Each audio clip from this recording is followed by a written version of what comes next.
Welcome everyone, welcome to our panellists and welcome to our audience. It's great to be with you here. For those who don't know me, my name is Megan Motto. I'm the CEO of the Governance Institute of Australia, and I'd like to start by acknowledging that I sit on the land of the Gadigal people of the Eora Nation today here in Sydney. It's a beautiful day.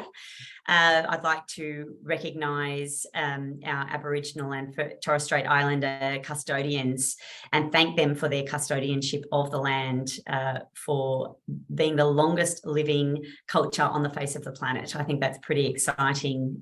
Certainly, I won't go into it too deeply, but the Governance Institute of Australia has decided to take a proactively positive view of the voice to Parliament that we will all vote on later this year. For technical reasons, if nothing else, it's actually good governance. It's good governance to give a vote to the people. It's been a good process for decision making.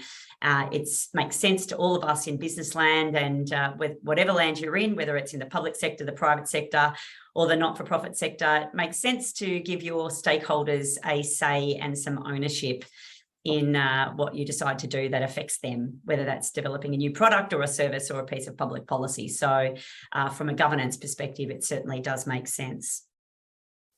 I'd like to also welcome our participants today. Now, I'm not going to read lengthy bios because I'm sure, like everyone else, our audience is quite capable of cyber stalking through LinkedIn and other means. But I would just quickly introduce, of course, David Evans, the managing partner at Watermark Search International. David's responsible for leadership strategy and direction at Watermark Search International. But prior to that, and including at Watermark Search, he's got considerable international perspectives and history working in businesses and scaling businesses in particular. Now, we are very unfortunate that our Charles Proust is not with us here today. He's unfortunately called in at the last minute unwell. So we do wish Charles a speedy recovery. But we have with us today Mark Baxter, who is co-founder of the Australian Association of LGBTQ+ Board and Executive Inclusion. For the past 35 years, Mark has had an extensive global career as a C-suite executive and non-executive director in complex financial services organisations in Sydney and also around the world, Hong Kong, London, Cape Town. His main specialty is in strategic risk and developing and leading large complex teams. And we also are delighted to have Linda Scott, Chair of Care Super and Councillor at City of Sydney Council, President of the Australian Local Government Association also. So Councillor Linda Scott, she's an experienced board director and local government leader. She also chairs, as I said, Care Super and the Australian Local Government Association, and she's a member of the National Cabinet with the Prime Minister, Premiers and Chief Ministers. So she'll bring an interesting cross-sectorial perspective as well. So welcome to our panellists here today. And on that note, a little bit about our Board Diversity Index. I'm going to throw to David in a moment just to give us a bit of an overview of this year's results. But the Governance Institute, of course, is interested in board diversity, as we are interested in diversity and inclusion right throughout organisations. The business case for diversity is well and truly in. We know that boards who are organisations, who have boards and workforces that are more diverse have better return on investment, generally speaking, better employee engagement, and in this era of the war for talent, that's increasingly important. They have better results across a number and a range of metrics. So we do know that the business case is solid. Unfortunately, we're still getting there is the answer. We've made great strides with regards to gender on boards, but we've still got a long way to go in areas of other elements of diversity. And that's why we're so proud to be partnering with Watermark Search International to do this piece of work and to get it out there. So on that note, David, I might throw you directly to you to give us a bit of an overview of this year's results, and then we can get into some Q&A. Thanks, Megan. Good morning, everyone. It's a real pleasure to have you with us this morning. I hope you find the insights and the discussion really useful. We'll have some panel questions, and please fill in the chat and the Q&A as we go along. Just like to echo Megan's thoughts around acknowledging the traditional owners of the land and the custodians who have been looking after this for much longer than we've been here. So pay my respects to elders past, present and emerging, and any of you who are out there with us today online. So this is quite a comprehensive undertaking that we engage upon. There are other organizations that look at gender, and we respect their data, and we look at gender as well. But ours is much more broad in the types of diversity that we look at. So this is the 9th year that we've been doing this, and we do have a lot of data, and whenever we're game enough, we do make some predictions around the trajectory of that data. But we look at 5 types of diversity, so gender, cultural background, the skills and experience, age, and tenure and independence. This year, in partnership with the Governance Institute, we decided to look at some other forms of diversity, because we do feel that the conversation is moving beyond, certainly beyond gender, and even beyond the first 5 that we started looking at 9 years ago. So this year we've included First Nations, LGBTQ+, the socioeconomic background, and those who identify as having a disability. And as you'll see as we go through the data, it is getting very difficult to get accurate data on some of these new elements. And our position on this is this data is not necessarily reflective of what's out there, but perhaps it's a question around, are people willing to disclose, and how is that perceived in our community for broader discussion amongst the panel. We look at the ASX 300. We look at the 300 because it's publicly available information, and we can use that data to track it over time. So I'll take you through each of the findings across the 5. So with gender, we're seeing good progress on this every year. There's still more to go. I think when you look at other comparisons that look at gender, they look at the number of women on boards, and that's really important. But we take it to another level in that we look at those women and which seats of boards that they are on. And so one of the highlights is that 19% of female directors occupy 46% of the board seats. So 1 in 5 of every woman who's an ASX 300 director occupies effectively half the seats on these boards. And so, we have a question around that, and is that the best longer term approach? And what we're finding is that once you're on a board, you tend to get asked to do multiple quickly, but that is really not broadening the talent pool of what we're looking at. And I think there's a bigger issue there and more work to be done around getting more women with diverse experience onto boards. If we look at cultural background, this is probably one of my biggest bugbears, because it hasn't moved in 3 years since we've been tracking this. So 90% of board directors are from an Anglo-Celtic background. We use the definitions from Leading for Change from the Human Rights Commission. But we not only has this not changed for 3 years, but I guess I'm most uncomfortable with this is not reflective of the society in which we live. It's not reflective of stakeholders. It's not reflective of the companies that the ASX 300 are looking at, their counterparts, their customers, their distributors. It's just not reflective of our society that we live in. And I think there's a lot of work to be done on this one. As we look at the others, these have not changed much over the last 5 years, particularly. There has been some movement over the 9 years we've been doing this, but it's nearly a prerequisite that you have an undergraduate qualification, and roughly a third of them are financial experts, accountants, CA, CPA, MBA finance, sort of qualified. There was a period when that was a lot higher, where it was roughly half the board seats. Our prediction is this will stay at around 30 to 33% sort of in perpetuity from here.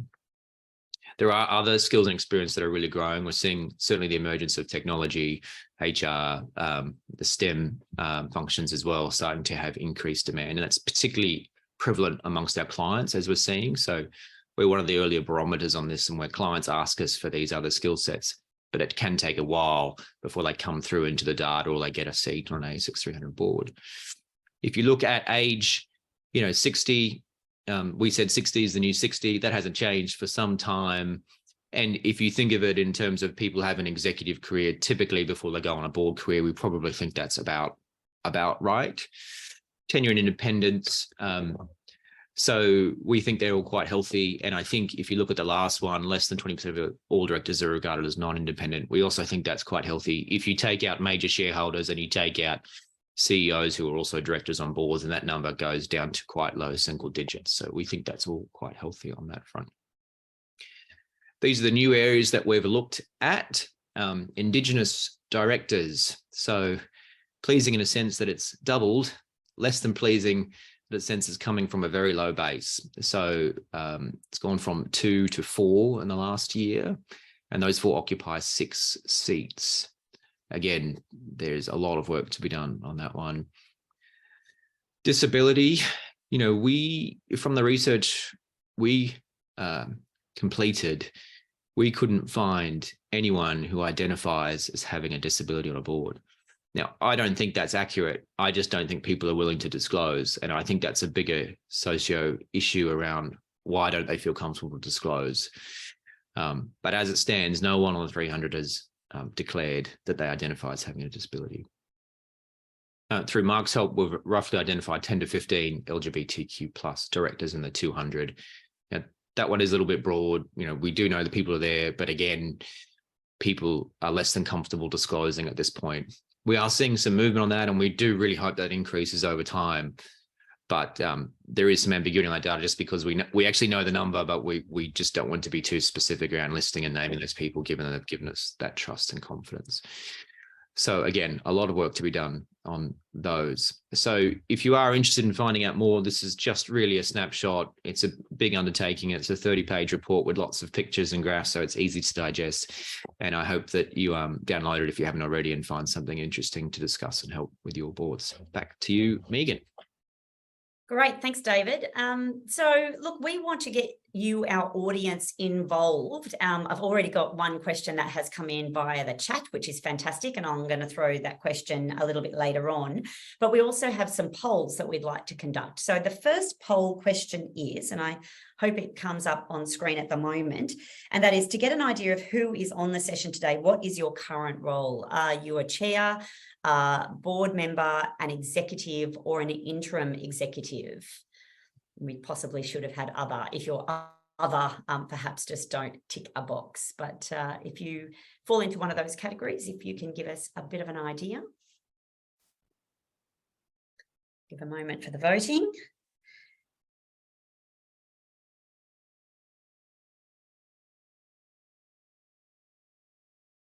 Excellent. All right. And so it looks like we've got about 42% of people are board members and then 25%. So we've got a lot of NEDs in the room, in the house today, but about 25% of our audience are executives and then about 8% interim. So that's fantastic. Thanks very much for completing that poll for us. Okay, so opening up to our panel and bringing in Linda and Mark. First and foremost, thank you so much for being here today. It's absolutely wonderful to have you again for this conversation. I know that we've been talking about these issues quite a lot over the last few months, but of course the pathway that we are on is far from complete. So, Mark, I might start with you. How do you reflect on the figures that you're seeing in front of you and then see how that's really playing out on the ground? And maybe if you could just share some opening comments regarding, how the results have really hit you in in the angle that you come from. Mark, I'll start with you and then we'll go to Linda. Mark, you need to just take yourself off that mute button. Take the mute off, sorry. There we go. We're getting the hang of back to face where we don't have to click the button anymore. So. Yes. Thanks, Megan. And I really want to pay respects to the First Nations people up here in Brisbane, where I'm based today. But in terms of doing this research, I thought there was a real gap. Being an actuary, I was really concerned about the lack of data that's available, and looking at board composition in the past, it has been based around gender. And I was curious about data. And I went on a bit of a journey to actually find the data. And that's when I came across this disinclination to self-disclose at times. And then I started talking to not just LGBT advocates, but First Nations and disability and so forth. And I was looking at socioeconomic status as well. And there is very much a disinclination to self-disclose, which concerns me from a systemic perspective. And I really would like to see how we can actually solve that nut because more often than not, when you talk to REM committees or nomination committees, it's easy to measure gender, but it's hard to deal with something where you actually don't have the underlying data. So that's, it's kind of like, how do we actually take that forward? Probably one thing too, since this report was published, I've been doing some research into the governance arrangements of the ASX Top 50. And there seems to be some structural governance issues within organisations where the diversity and inclusion policies are very, very broad and apply to staff, but there's a significant number of organisations where there's a different policy that effectively applies to the composition of the board. And so it's one rule for some, one rule for others. And again, is that sending a funny signal because you can't be what you can't see, and therefore, you know, there's sort of a limited talent pool that's actually being looked at, and with respect, our nominations committees doing a broad search. And I think Ben Wyatt from Woodside actually has the same view, that people aren't searching more broadly for the talent pool. And so we're going to a smaller gene pool. But I think I might leave it there and let the conversation go on to Linda. Yeah, I'll just jump in there, Mark, because that's an interesting one. I think that it's Telstra that's just been through this, because they've got a young female director who, of course, needs to go on to maternity leave. And they'd never contemplated the concept of needing to apply maternity leave to their board of directors. Of course, that never happened in the past when most boards were male, stale and pale. So, you know, quite the conundrum. How do we, and even then there's the, you know, the obligation through the Corporations Act. What do you do with the fiduciary duty while you're on maternity leave? And, you know, there's a major merger and acquisition going on, but you're too busy producing a new product. So, yeah, very interesting questions. Linda, how is these results hitting for you? I think it's really fantastic that David and Watermark have done this research, and in doing so, I think the most astonishing component for me was the incredibly small number of Indigenous directors. I mean, that is just absolutely shocking to me. And so in, you know, that vein, I do want to acknowledge I'm here today in Sydney, so I'll acknowledge the Gadigal people of the Eora Nation and pay my respects to their elders past and present.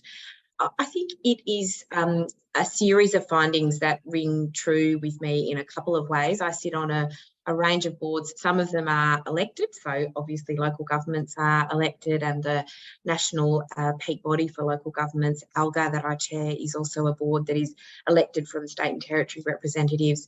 And then some of the boards I sit on operate in a more traditional fashion, so there's nom and rem committees and nominating bodies, and on both those sort of structural governance systems, organisations are lagging behind. You know, in local government across the nation, just to use gender as one example, we've got about ranging from sort of 33 to 43% women, depending on the jurisdiction. And in obviously ASX boards, you know, we can see from the research that has been done, not only do we have fewer women, but we of course have a smaller number of women acting in a large number of positions. And again, that really rings true with my personal experience. The week that I was endorsed as the chair of Care Super, a really fantastic industry superannuation fund, managing the retirement funds of and, you know, nearly $20 billion, I received sort of in the 3 weeks following 3 offers to be on other boards, just absolutely sort of unprompted through LinkedIn. So I've done advocacy to sort of make the case that obviously there's lots of evidence for diversity. Diversity is important, but when we're looking to count and reward those organisations for diversity, thinking about the experience of board directors and really rewarding organisations for encompassing new diverse board directors is something we should be really looking out for, rewarding and praising as a really positive thing to do. I'm, you know, so honoured to be a board director. It's always wonderful to be considered, but it is the case that we should be expanding our pool of diverse board directors for the public good, you know, of our nation across all the Australian listed companies. Yeah, it's so interesting, isn't it? I earlier on in my career, I did a lot of work with the Male Champions of Change movement. They produced a really excellent document called The Merit Trap. If people haven't had a look at it, I would highly encourage it. And it goes to really, you know, through the lens of gender, but it can be applied more broadly. And it goes to exactly that point, is that we think that merit is a proxy for someone who's already done it before. And it's interesting because in the executive ranks, that gives you a sense of comfort because you've got, you know, one CFO and they've been a CFO before, or whatever it might be. But particularly when you're coming onto boards, you don't necessarily have to have had prior experience or multiple aspects of experience, because boards are collective decision-making bodies. You know, you're not pinned out there making the decision by yourself where, you know, gee whiz, if you get it wrong on an individual basis, the company can tank. You're making a decision as a team. So it strikes me as even more unusual that we use experience on another board, or the fact that you've already done it before, as a proxy for merit.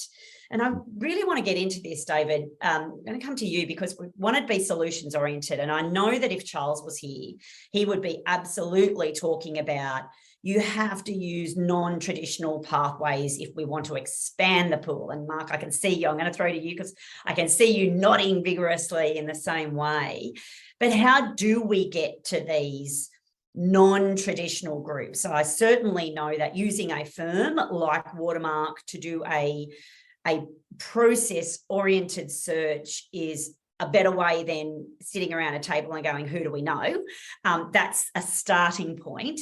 But even in the search world, where do you go to find more diversity and different pools that you don't normally draw from?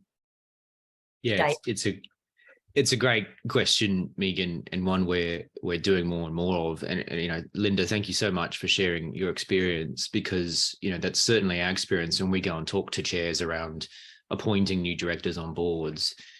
You know, the philosophy is around, you know, de-risking that hire ultimately, and the lens in which many chairs are looking at this is the best way I can de-risk it. If they've performed at another reputable company, then they must be okay for my company. And I do think there's a bit of fear in this mindset around, well, I don't want to be the person to take a risk on someone if they're not right, or how is the public going to view that? And, you know, respectfully as I can, I do really challenge chairs on that. And I said, well, would you rather be known for making a big difference and actually making a move on some of these things? How do you want your board and your organization to be perceived? Doing more of the same, or maybe doing something a bit different, and mentoring and coaching and considering a broader skill set than you may have otherwise considered? And on many occasions, the chair goes, that's great, David. I love your idea. Let's go with that. And then we come up with these broader talent pools, and I will answer your question, Megan. And ultimately, at the end of the day, they go with the least risk hire who's at a similar company who's done it 3 times before, right? And so we are struggling, I think, as a cohort to really shift the needle on that, and getting people to be a little bit more brave and to take perhaps slightly more risk, or at least perceived risk, on appointing someone that maybe not hasn't done it 3 times before. And so, you know, I guess I put this out to the audience today, and anyone else who pass it on to on boards. I really encourage anyone who's on a board to really encourage the chair, or encourage that discussion around really thinking more openly around how we look at what skills could be brought to that board discussion. It's not just about they've done it 3 times before. It's around what other lenses and perspectives and really going to add value to these group decisions that Megan referenced. So please, if you take one thing away today, I hope that is one of them.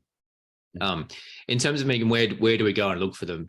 You know, so we do the usual stuff of who's on the boards and all that sort of thing. And but then, you know, where I get quite excited is actually going beyond that, you know, and then we sort of comment there in the chat and going, okay, let's look at other government boards, perhaps. If we can't get someone who's never been on a board, let's look at other boards that perhaps aren't listed.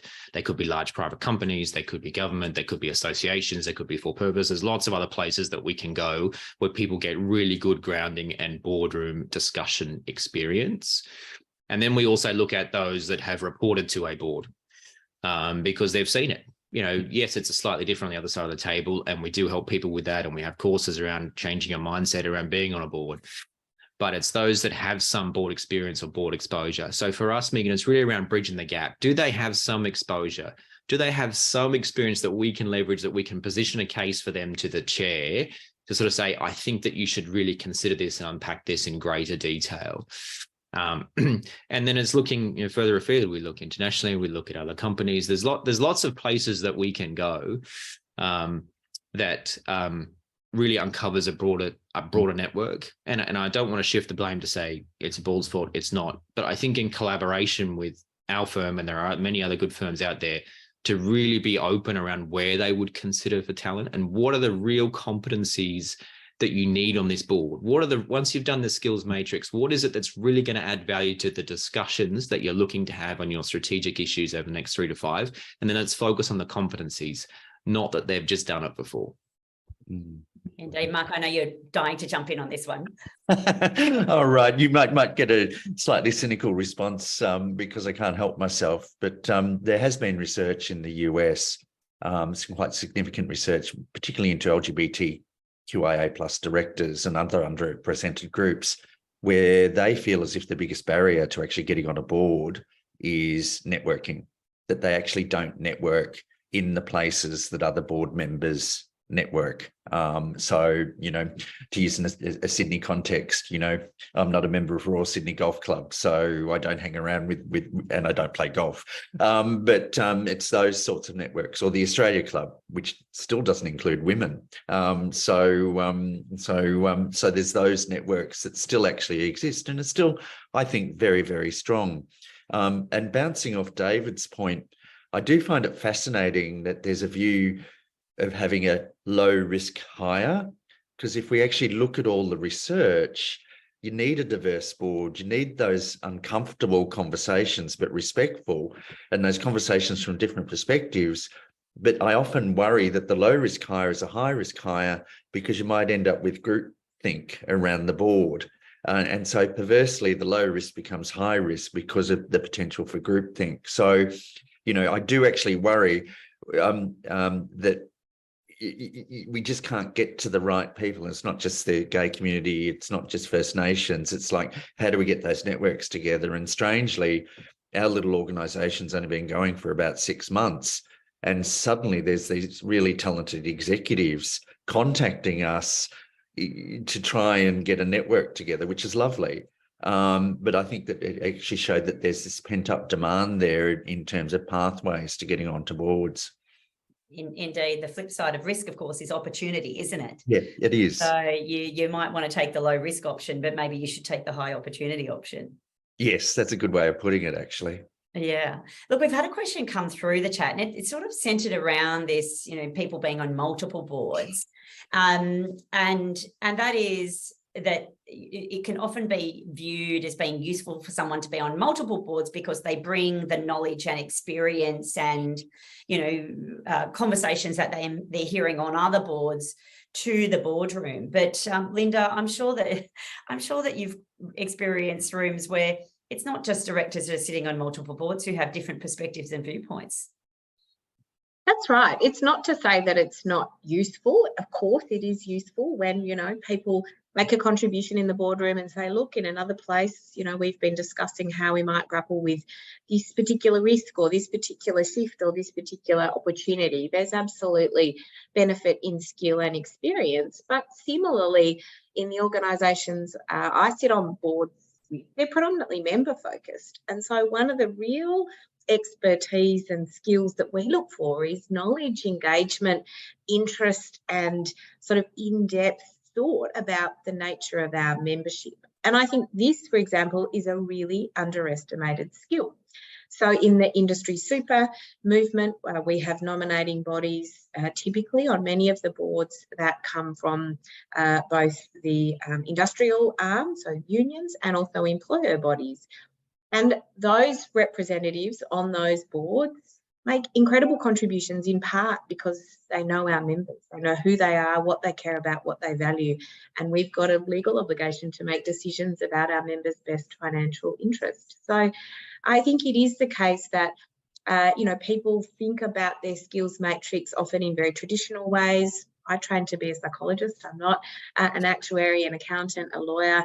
haven't done an MBA. It's not to say those skills are not absolutely invaluable, but around the table, having a mix is important. And to highlight that, we start Care Super board meetings asking each board member, every couple of months, to speak about a member. So they go and they talk to a member. They say, what do you like about our fund? What don't you like? What's useful? What do you care about? How's life going? And we think about that member as well as our collective responsibility to all our members in a way that really shapes our priorities as a board. So thinking about what's in your skills matrix, what's important for not just a normal board skills matrix, but the focus and growth and benefit of that organisation, I think is also really, really critical. Yeah, and I think that you've just sort of provided an answer. I've got a question here that came in from Nigel, but I think you've provided a bit of an answer there to it. The question was about non-profit organisations in disability care. And there's another really interesting point that's come through on the chat. In the UK in the 80s, Nigel was a volunteer for a disabled man on the board for a spinal injury charity. The question is there a further opportunity to challenge and reward organisations to ensure their stakeholders are represented? And you just talked quite a bit about that. But there's another really interesting comment that's come through from Laurie Lee, and that's some interesting data on people with disabilities. NDS does a workforce survey that looks at people with disabilities on the boards of disability services providers, which you'd, of course, expect that there would be a much higher proportion and better representation, but the proportion is still only at 21%. So it seems that, we are rewarding still sort of traditional skill sets in law and accounting more so than we're perhaps doing to lived experience. And that's something that I think that we've also got to get better at. And I think that's something that's reflective of a lot of professions. You only have to look at professions, for example, like architecture, where much more than 50% of the workforce is female, but very few females sit on the boards and partnerships of the major architectural firms. So there's a real disparity between the size and proportion in the workforce even, and that sits in the executive ranks and on boards, and that's something that we've got to tackle. We had a question come in. Well, I wanted to ask a question about diversity beyond gender, although we have very much been talking about that more broadly, but I might just start with our second poll question. So our second poll question is, in your next director hire, given that a large proportion of our audiences are chair and NEDs, what forms of diversity will you be looking to increase? Gender, culture, skills and experience, age, tenure, independence, all those things that we look at in the survey, LGBTQI plus, First Nations, disability, or socioeconomic background. This one is going to be a fascinating one for me. You can only pick one. I'd like to pick a whole bunch of them myself, but you can only pick one. And it is a challenge, because that's why gender on boards is a challenge, because we can't have boards with 28, 30 people on them. So you're checking a whole bunch of checklists. It's not a compliance exercise. It's about looking at whatever size your group is, whether it's 5 or 7 or 10 or 12, and looking at that group and saying, how are we not thinking through different lenses for our decisions? So we'll give everyone a couple of more moments to make that selection. What forms of diversity will you be looking for next time when you're looking for a new director? We'll give our audience a moment. Here come our poll results. Skills and experience still topping the hits, it looks like. We've got culture coming up second, so someone from a non-Anglo-Celtic culture, presumably. Gender is still hitting 17%, so we've still got quite a few that are looking for more women on boards, and certainly the statistics are showing that we're over 30%, but that I think we used to call it the golden skirt syndrome, which was probably an unfortunate way to describe it, but it is that concentration effect that we do talk about, where you've got a small number of women. And David, you talked about the results in this year's survey, and certainly with First Nations, even we've doubled from year on year to go from 2 to 4, but already those 4 people are taking up 6 spots. So surely we can do better than that, and we can learn from the lessons of the past with male concentration and then female concentration, and we've got to really try and avoid concentration in some of those other areas. So thanks very much for answering that poll. That's fantastic.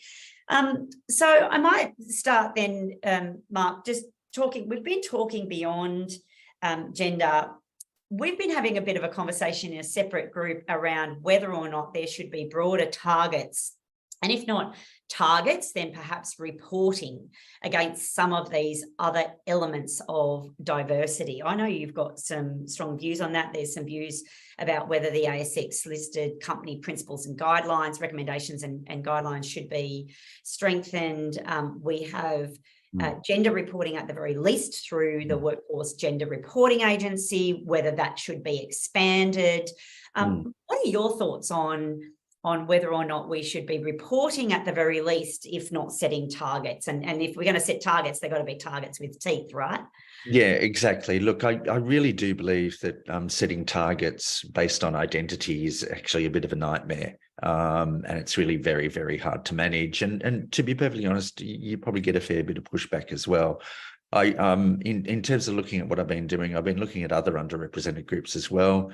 If you look at NASDAQ in the US, they've actually got a minimum requirement of an underrepresented minority group on their boards as well. I don't think you can go any further than that if you went that far at all.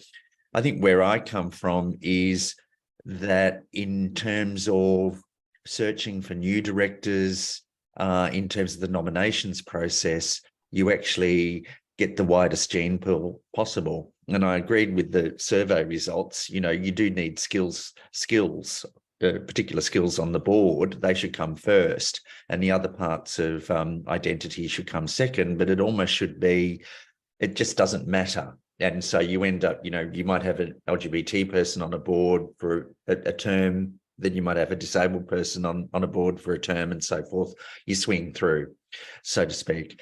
But I do feel very, very strongly about reporting, because reporting does actually, I think, help change behavior. And so you can actually monitor what boards are doing over time, you know, to see whether they've got an LGBT person or a First Nations person or whatever. And we just don't really have that data.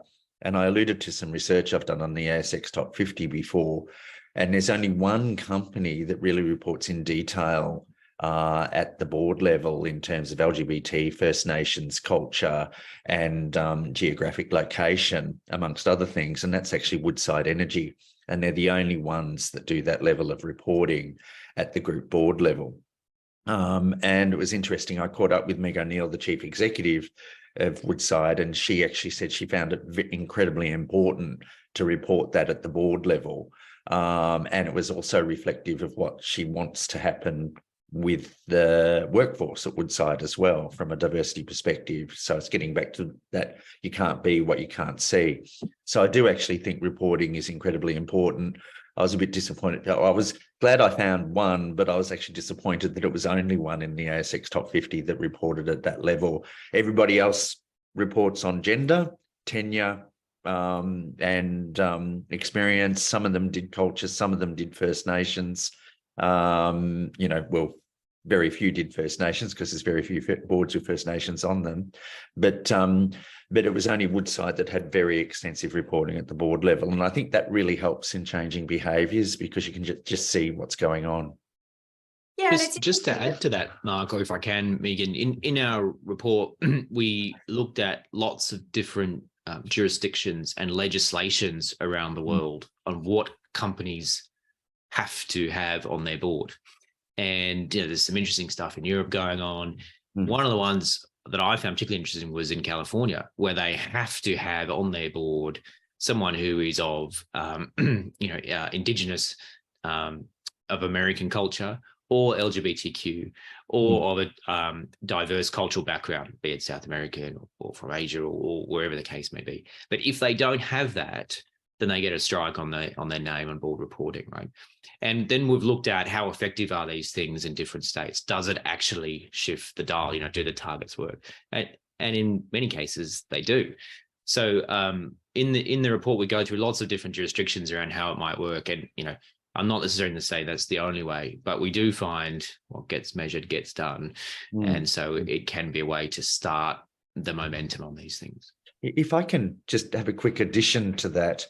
I sat on a large insurance board in South Africa, and given that it was actually South Africa, there's a incentive called Black Employee Empowerment, and you actually had to have certain targets on the board as well, and it was something that really exercised us.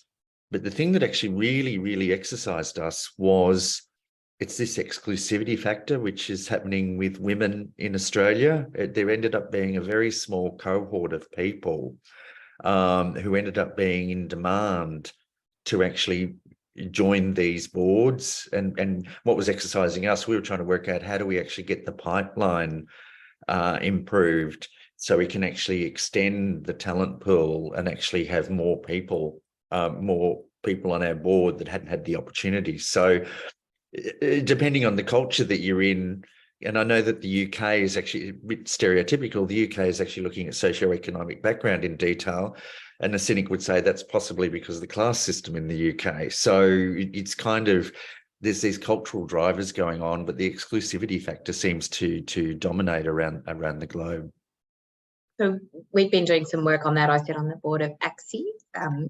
Some of you might know what ACSI is, but for those that don't, we're a peak body for the investor organisations, many of which are industry superannuation funds, but not exclusively. So our members are Australian and international asset owners.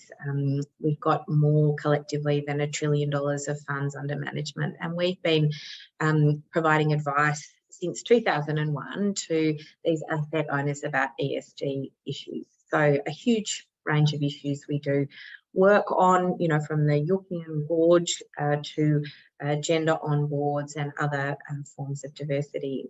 ACSI has worked very hard to provide advice to our asset owners about the kinds of levers and the kinds of mechanisms to look out for when voting based on our asset holdings. And, you know, there's been a particular focus in the last decade on gender. So ACSI has sort of recently announced that one of the sort of strikes that we will give advice against is having less than 30% of women on boards.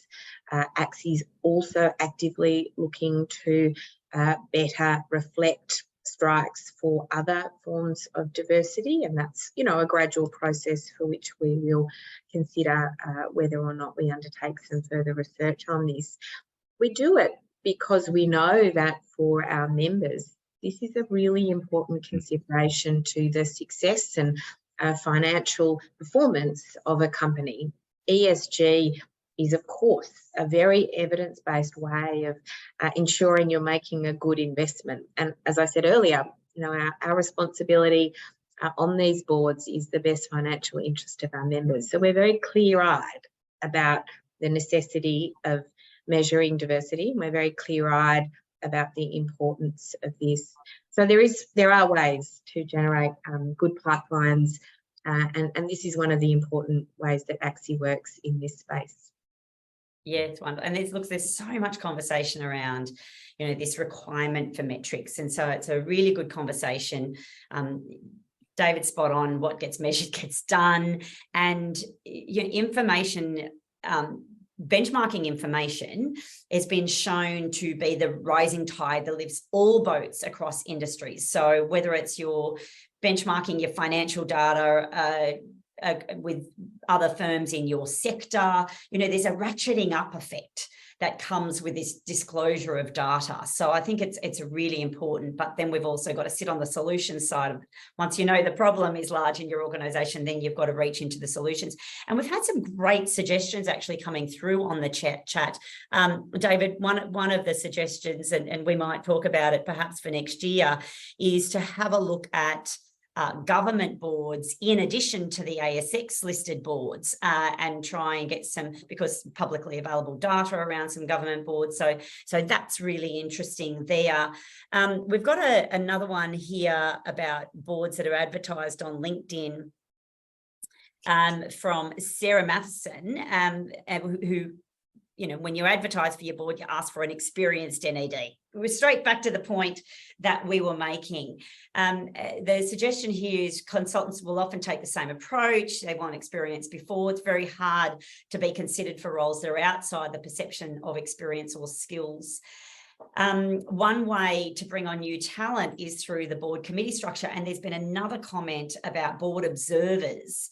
There are other ways to get that board experience up and to get that experience in the boardroom. David, have you ever made some suggestions or been asked about recruitments for either board committees to just start that entree process or people coming in as board observers? Thanks, Megan, and thanks, Sarah. It's a great question / suggestion. So there's probably one good example I can share with you on this, that there's one more forward-thinking board and chair that I deal with and have partnered with this organisation for 6 or 7 years, and as a result have placed probably 80% of that board now over that period. And one of the things that we're talking about is really broadening the talent base of which we could get people onto this board and onto this journey.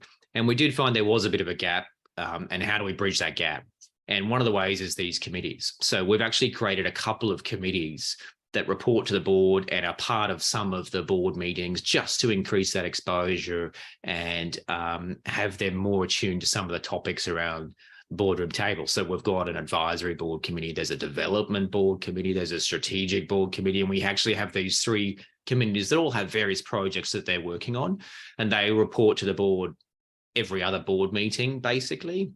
And so every board meeting that happens, there is one of these committees presenting and updating and part of the board discussion. And so any of these ideas around how do we get people more exposure to the board, how do we get them prepped and ready to ask really good questions, to contribute on really good issues, and have chairs that are really open and encouraging these inclusive mindsets, I'm all for. And just to go back to my earlier point, it's really around for us, we don't have a shortage of going to find diverse candidates. That doesn't appear to be the shortage for us. There's lots of people who aspire to be on a board and have a lot of value to bring.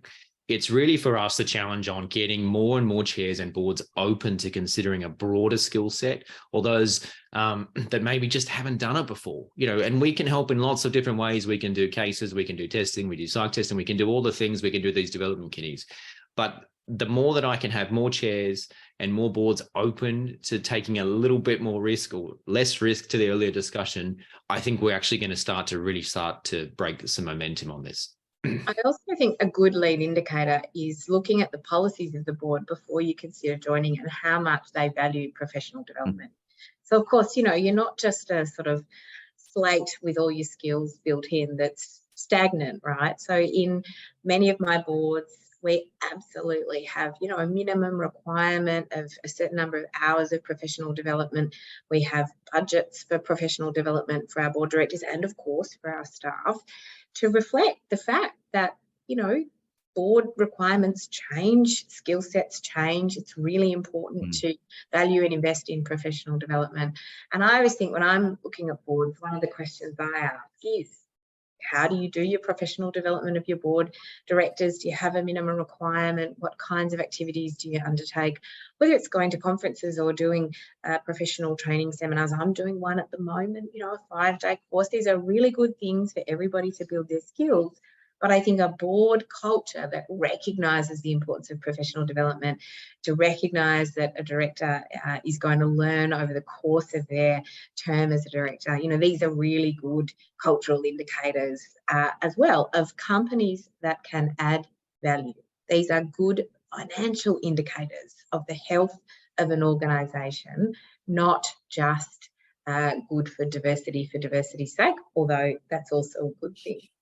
Yeah, I'm going to definitely come back to that, but just to reiterate on your point of boards not just being open to, but leaning into continuing to develop their directors at the Governance Institute of Australia, obviously we do governance training, and we have an effective director course, which centralises more on the behavioural aspects, like you were talking about, David, about being a director, being a governing professional rather than a managerial professional, because you do need to take that hat off and make that switch. And certainly if we're looking at our attendance numbers and the types of demand for that course, it's really increasing. So there is a lot of appetite for training in this governance space, training to be a great director, and it's really good to see boards leaning into that. Now, we have had a question coming through, and it goes to the last point that you made, Linda, which is we often talk about the business case is done and dusted, the business case is known, but there is a question here around, does the research on boards correlate the actual performance of the ASX 300 to the gender and diversity attributes, i.e. is there a correlation between TSR performance or other qualitative or quantitative measures or metrics? And certainly I know of much. McKinsey has done a huge amount of work in this space internationally. So Andrew, who's the questions come through, if you want to have a look, McKinsey has got a wealth of material. A lot of it has been picked up and then expanded upon through Chief Executive Women. I know the Champions of Change also did a lot of early work in this space around, and I do know in Europe there's some really strong pieces of research actually that go to now the investment community has specific vehicles of investment which target only firms who have more than 30% women on their boards, because the return on investment is shown to be somewhere in the vicinity of between 7 and 14% higher. So if that's an indicator, if you can actually invest in a pool of funds that shows the performance benefit of this sorts of diversity and inclusive conversation, because it's all around decision making. Boards make decisions. That's what they do. And if you can have a broader mindset to make those decisions, it means that you'll make them more carefully with more consideration of the various elements of risk, and most likely come up with better decisions. So fantastic. And I'm just going to some other questions that we've got here. Let me just close down that screen. I've got lots going on here at the moment. We've had a question here on a question here coming through. It's fantastic that you conducted this research on the board index. Is it a matter of evolution like EEO policy in HR, which is a slow journey? But your research results is very telling. It's good evidence-based approach to implement change in making boards more inclusive and less risk adverse. That was just a comment, not so much a question. We've got a question about boards are often influenced by their stakeholder group in settling their composition, specifically investors and proxy advisors. And I think, Linda, you spoke to that because it is a very, very big influencer in terms of that proxy voting community and that voting community. We've got another one question come in here from, or a comment here come from Geraldine Chin. Given we are looking at systems to try and change here to increase the numbers, it's important to talk about and look at the skills on the board in onboarding diversity and the board culture systems of operating. Now, this is a really great question here. It helps to ensure the success of directors from different backgrounds, but also it makes the board that is able to attract increased diversity. I do know, we talk about critical mass on boards. In the gender space, we talk about, you need a critical mass of 30%, and that's why that 30% is such a magical number. And it's partly about creating psychological safety. And I'll give you another really classic example. I sat on a board once where we invited a young professional because we had a very young skewed supply chain on this particular organisation. We invited a young professional, but every time the young professional made a comment in the boardroom, one of the other more experienced directors would often say, "Oh, I used to think like that when I was your age," or "Oh, you Gen Zers always," and slowly and surely, we noticed that young professional stopped raising their hand to speak in the room. So that idea of psychological safety in the boardroom is really important. Mark, I might throw this question to you. We can't have 30% of every diverse group on the boards, but this is where you really make the step change, isn't it? From thinking through the lens of diversity to understanding how to build inclusion and to build psychological safety in boardrooms. Do you want to make a comment about that? Yeah, exactly. It's interesting because, to use a bit of a colloquialism, I've often been the only gay in the village on executive committees and so forth. So, so I've always kind of felt alone. But interesting, it's always been the women who have actually supported me on those executive committees, more so than the men. Interestingly enough, when there's been some difficulties emerge. One thing where I think about diversity and inclusion, I think back to the exco I was on at the Peru in London. We had a female South African as our chief executive. We had our group chief executive was Tijan Thiam from the Côte d'Ivoire, the only Black chief executive of the FTSE 10. We had a Muslim CFO. We had a Hindu chief marketing officer. We had me. So we had the whole gamut. And when you've got that mix, it's not about having critical mass of just women or whatever. You actually have this really exciting dynamic where you're all coming from different backgrounds and you all actually respect everyone's backgrounds. And I think that's the really important thing. Whereas, at the moment, I feel as if in Australia, we're not at that mix on boards and excos at the moment. So sometimes the conversation seems one-sided, like the example that you mentioned. But when you actually have a whole gamut of diversity around the table, it just creates that natural respect and that natural excitement about solving problems, I think. Linda, do you want to make a comment on this also? Because you've obviously got so much experience and, you must have been like me at one stage, being the only woman on the board, similarly to Mark. So, gosh, it's difficult sometimes when you walk in and there's a conversation about a sporting code you've got absolutely no interest in going on, trying to break in. Yeah, absolutely. Look, it's fair to say that my face does not look like the face of local government, and it certainly didn't when I became the New South Wales state president nearly 8 years ago now. I would often walk into rooms and people would say, "Oh, when's the president coming?" I thought, "Oh, I don't know," and then they'd all look very nervous. And 11 years ago, when I first was elected to the City of Sydney, my council does have a majority of women on it, but I was much younger at the time than the other elected representatives. I'd just given birth to my youngest son. I tried to put a sort of pop-up cot in my office. They told me that it was a fire hazard. We used to meet at all these incredibly unhelpful times of the day. Don't get me started. I could just give you a whole list. That'd take a whole hour itself. So we've all had those experiences, but certainly having at least just somebody else around the table who's prepared to back you in is just so helpful. Sort of a kind word at the end of the meeting saying, "I thought that question was great," or "You did really well." Last week we had the biggest local government conference in Australia. We had 1,100 mayors and councillors meeting with the Prime Minister and the government. And we had this gorgeous woman sitting in the front row with her baby the whole time, for the whole week. And I just kept joking about, I think we've got the baby seconding the motion there. Like, it was just actually delightful to have this beautiful baby kind of gaggling away in the background. And everybody took turns in holding the baby and making this woman feel incredibly included in the conference. I think these kinds of comments when I was first starting in my directorship career made an incredible amount of difference. So just, for those of you out there, I know who already do this, being a great ally, from a person who's needed those allies in my life, those small comments, they make a world of difference. It's one small way to be an ally, but then just getting more people around the table so that there's natural allies that can make such a difference as well. And look, what a great we are going to have to end up, unfortunately. We've run out of time, but what a great segue. They say, just like Mark, you might have been the only gay in the village. They also say it takes a village to raise a child.